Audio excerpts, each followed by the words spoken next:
itatanya kung wala ng pagkakataon at huli na ang lahat.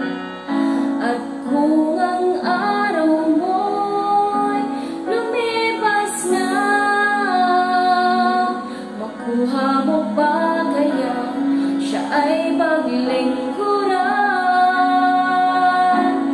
Kailan ba kaya maglilingkod sa Diyos?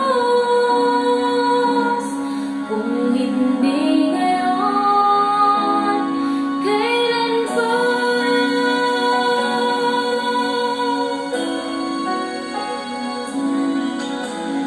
Kailan pa ibibigay ang buhay mo at lakas sa Kanya na nagbigay sa'yo ng buhay na wagas?